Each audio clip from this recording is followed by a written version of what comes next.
The day it happened, Lee Whitmore had been on her feet for 11 hours straight. She hadn't eaten since 6 in the morning, a granola bar she'd shoved into her mouth in the elevator because there was no time for anything else. She'd held a dying man's hand at 2 in the afternoon while his family stood outside the glass partition crying. She'd cleaned a wound that made her eyes water. She'd talked a 17-year-old boy down from a panic attack so severe his fingertips had gone numb.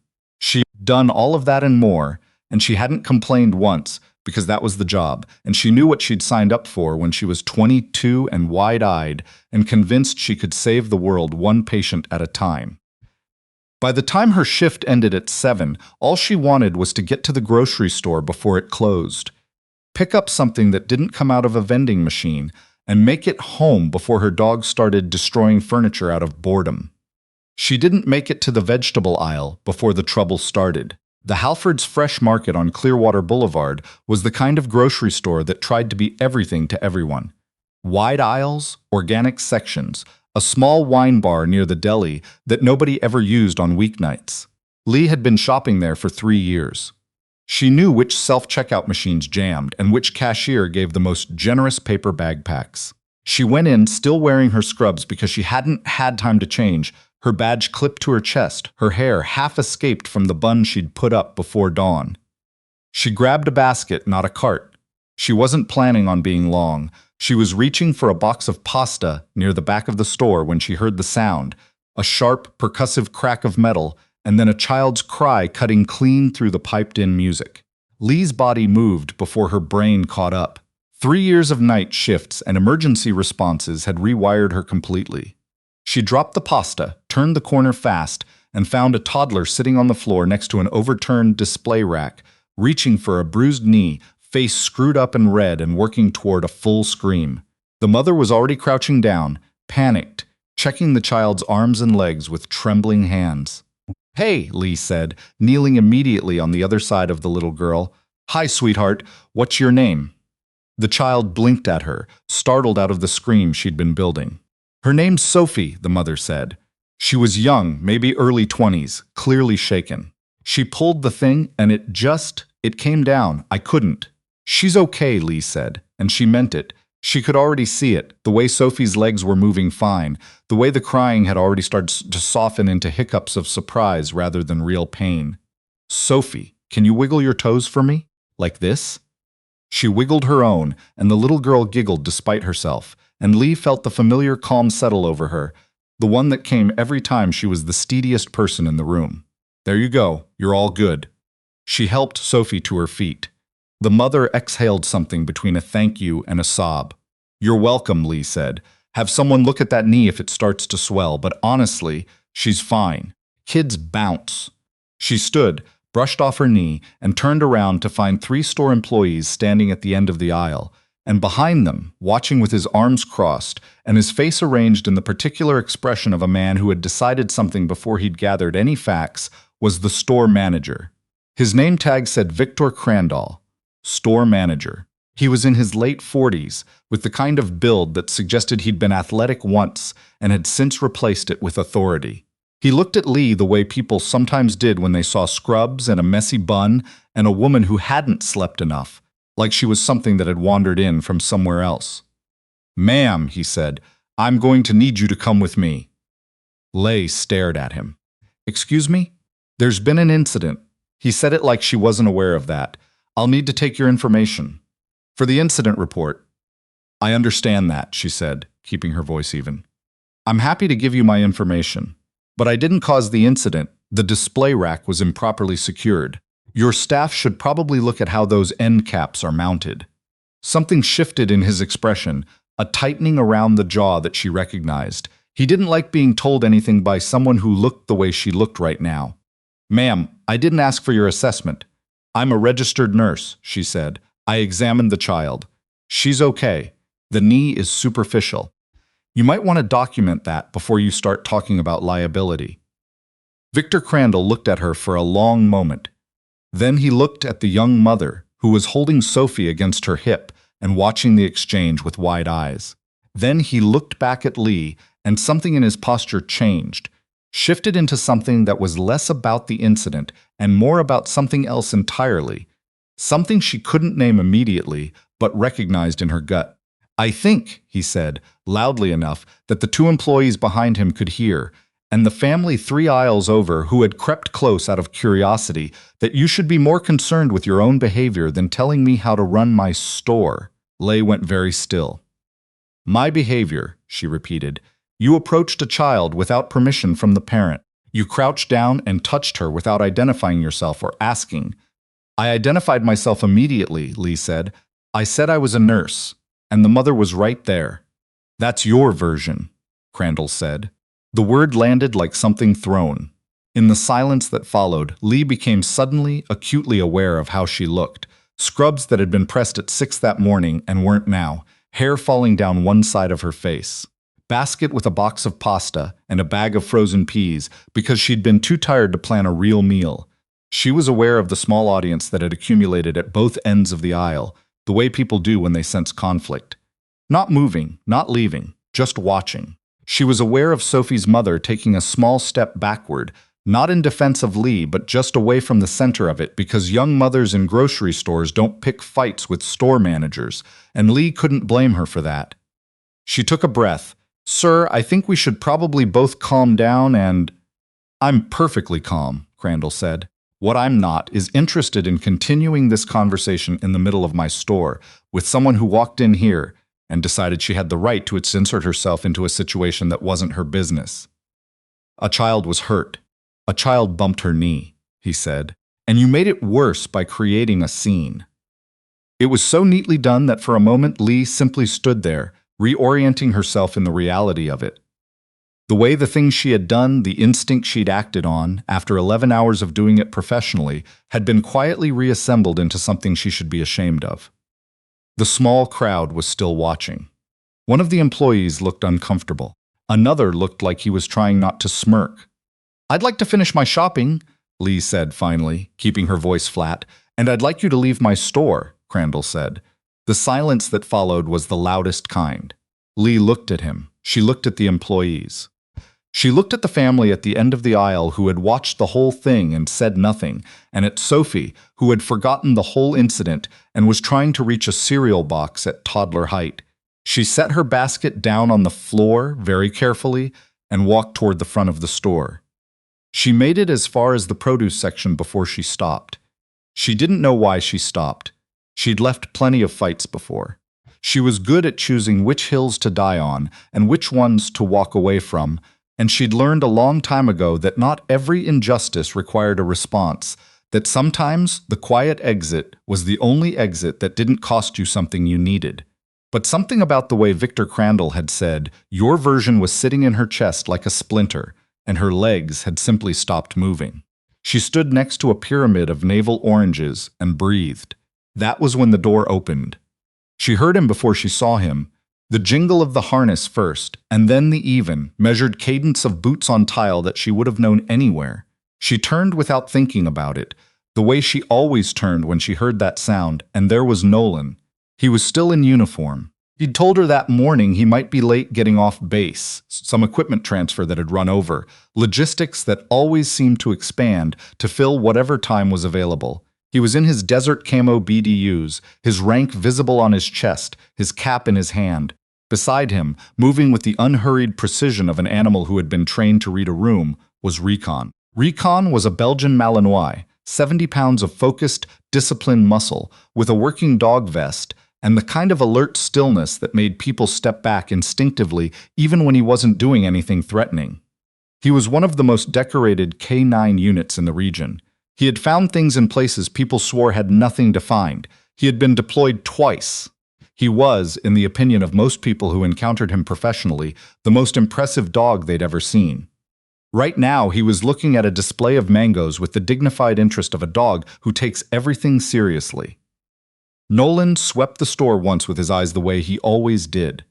It wasn't paranoia, it was just the way he was built, and then he found Lee standing next to the oranges, and he walked toward her.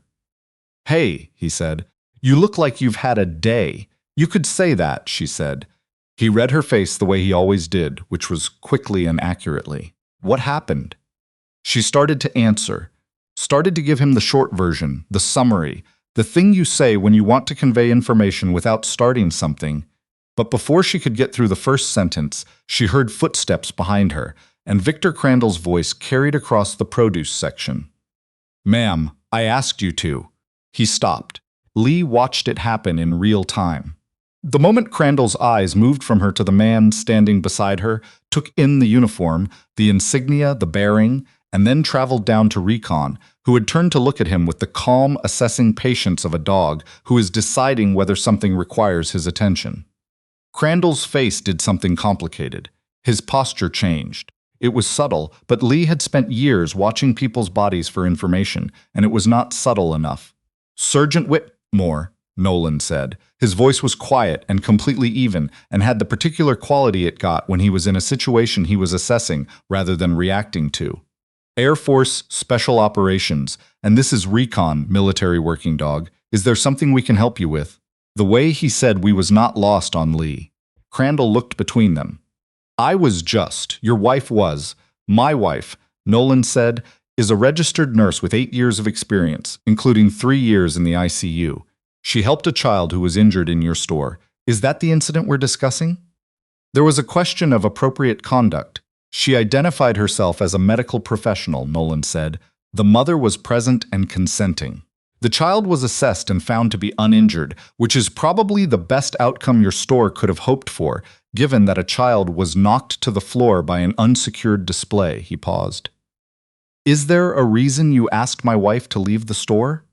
Crandall opened his mouth, closed it. Behind him, the 2 employees who'd been present for the whole thing were now finding the middle distance very interesting.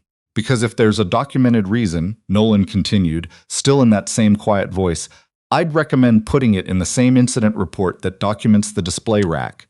Corporate is usually pretty interested in those kinds of patterns."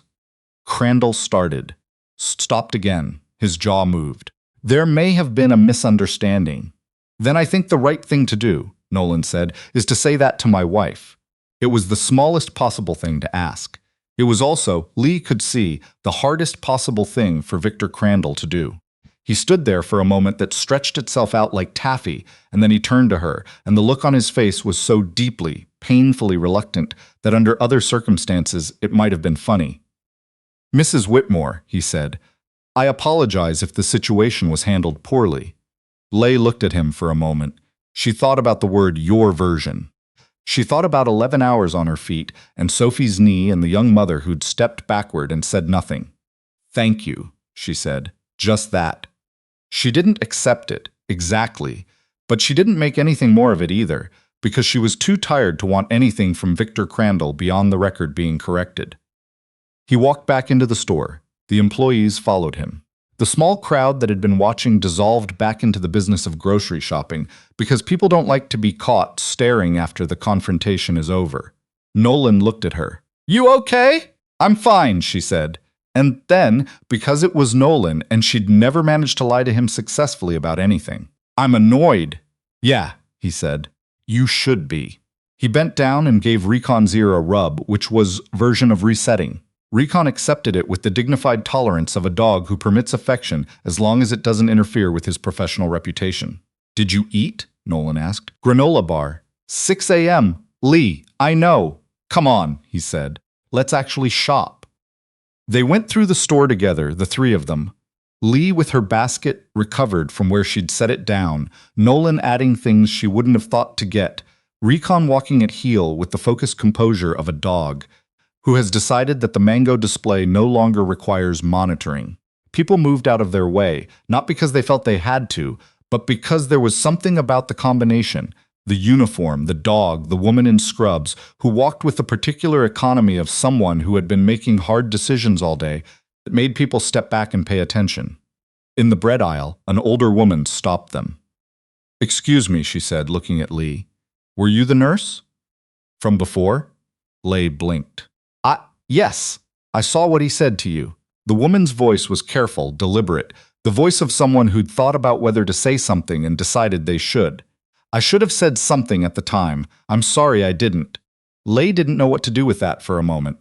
"Thank you," she said finally. "It's okay. It's not really," the woman said. "But thank you for what you did for that little girl." She moved on. Lee stood there with a loaf of sourdough in her hands and felt something that wasn't quite sadness and wasn't quite relief and didn't have a clean name. Nolan didn't say anything. He didn't need to. At the checkout, Lee found herself behind the young mother, Sophie's mother, who was loading groceries onto the belt with one arm while balancing Sophie on the other hip. Sophie had completely recovered as children do and was narrating something to herself in the incomprehensible private language of toddlers. The mother looked up and saw Lee, and something moved across her face. "I'm sorry," she said. "This earlier. I didn't." She stopped. "You were trying to help, and I just stood there. You had your kid to worry about," Lee said. "That's what you're supposed to do. Still." The woman shifted Sophie. You were really kind." And then she shook her head. "I told my husband about it on the phone, and he said he's going to call the corporate number. I took a photo of that manager's name tag." Lay looked at her. Sophie turned, saw Recon, and immediately lost all interest in the conversation in favor of pointing and saying a word that was probably meant to be dog, but came out as approximately da. "His name is Recon," Lee told her. Sophie said da again with more conviction. "He's a working dog," Lee added, "so we can't pet him while he's wearing his vest, but he says thank you." Sophie seemed satisfied with this and went back to narrating whatever internal saga she was engaged in. The mother smiled at Lee, a real one, tired around the edges, the kind of smile that acknowledges that the world is sometimes like this and you do your best anyway. "Thank you," she said. "Really?" Lay nodded. She felt the splinter working itself loose, finally, from somewhere in her chest. In the car, driving home, Nolan had the radio on low. Some country station he pretended he didn't like and always turned on anyway. Recon was in the back seat in his harness, looking out the window at the streetlights with the grave attention he gave everything. "You know what I keep thinking about?" Lee said. "What?" He said your version. She watched the lights pass. "Like there was another version in which I didn't help a kid who fell down in a grocery store. Like that was a thing that needed to be disputed." Nolan was quiet for a moment. "People like that," he said. "They don't actually think there are two versions. They just know that if they say it, most people will start to doubt themselves." She looked at him. "Did you?" he asked. "Did I what? Doubt yourself?" She thought about it honestly. For a second, she said, "Yeah, that's because you're paying attention to other people," he said. "That's what you do. That's why you're good at your job." He glanced at her. "It's not a weakness, Lee." She looked out the window. "He picked the wrong person to pull that on," Nolan said. And the way he said it, not a brag, not a threat, just a simple statement of fact, made her want to laugh, and she did, briefly, and it was the first real laugh she'd had all day. "Because of you," she said. "Because of you," he said. "I just showed up." She thought about that. About the way she'd stopped next to the oranges for reasons she hadn't been able to fully articulate, the small stubborn refusal to let it go without being witnessed. About the older woman in the bread aisle who'd apologized for saying nothing. About Sophie's mother with her phone and her husband and the corporate number. About the way Recon had looked at Victor Crandall with the complete emotional neutrality of a professional, and how somehow that look had been more effective than anything else. "You know what's funny?" she said. "What?"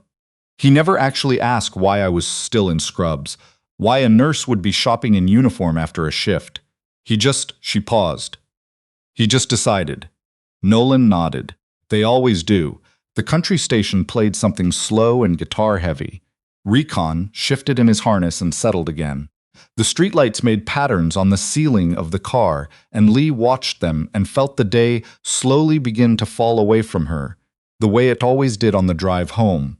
The 11 hours, and the man whose hand she'd held, and the boy with the panic attack and the wound that had made her eyes water, all of it settling back into the part of her that was strong enough to hold it. She thought about what she'd do differently if it happened again. She thought, nothing. Not the stopping. Not the kneeling on the grocery store floor in 11-hour-old scrubs to make a toddler laugh. Not the part where she'd stood her ground even when it cost her something to do it. Not any of it. Because Sophie had giggled when Lee wiggled her toes, and that mattered. It mattered in the small, unambiguous way that certain things do, the kind of way that doesn't need an audience or a record or someone to validate that it happened the way it happened. Your version, Victor Crandall had said. Yeah, Leigh thought. Mine. The incident report was filed the following day. Not by Halford's Fresh Market, but by Sophie's mother, whose name was Cassidy Pruitt, who had in fact called the corporate office that same night and spoken to someone in customer relations for 22 minutes and sent 3 follow-up emails. Victor Crandall was reassigned to a smaller location across town 6 weeks later. Whether these two things were connected, Lee never found out for certain, and she found that she didn't need to. What she did find out was that the display rack in the back aisle had indeed been improperly secured, a mounting bracket that had been flagged in a safety audit 3 months prior and never repaired. Halford sent her a letter, then a gift card. She donated the gift card to the nurses' lounge at the hospital, where it was used for coffee and birthday cake and the kind of small restoratives that make long shifts survivable. She kept the letter, not to show anyone, not as proof of anything, just because there was something in having it, holding it in her hands, reading the careful corporate language that tried very hard to say sorry without admitting to anything, that felt in its own imperfect way like the record correcting itself. Recon never knew about any of it, which was fine. He had found 2 things concealed in a vehicle during a routine sweep the following Tuesday, and had received his ball and a full minute of play as reward, and in his professional estimation, this was the more important development of the week. He was probably right. Nolan kept the story in his back pocket, not to tell often, but to tell when it mattered. When someone in his unit would talk about not knowing how to have a hard conversation or how to hold a position without making it a fight, he'd say, "My wife stopped next to a display of oranges and didn't move." That's it. That's what it looked like. He never said it to make a point about himself. He said it because Lee had done the harder thing first, and he believed in crediting the right person. And Lee went back to Halford's the following Saturday, because it was still the closest grocery store, and she still didn't have time to be inconvenienced, and she bought pasta, and a rotisserie chicken, and a bunch of tulips that were on sale near the entrance, and she didn't look for Victor Crandall, and she didn't think about what had happened in any meaningful way until she was at the checkout and the cashier, a teenager with elaborate nail art and the world-weary efficiency of someone who has processed thousands of transactions, looked at her badge and said, unprompted, "Oh, are you a nurse?" "I am," Lee said. "Cool," the girl said with genuine feeling. "My aunt's a nurse. She works nights. She's like the hardest working person I know." Leigh thought about the granola bar at 6 a.m. and the man with the dying father and the boy with the numb fingers and the sock drawer she hadn't sorted since February. "Tell her she's doing great," Lee said. "I will," the girl said, and scanned the tulips, and meant it.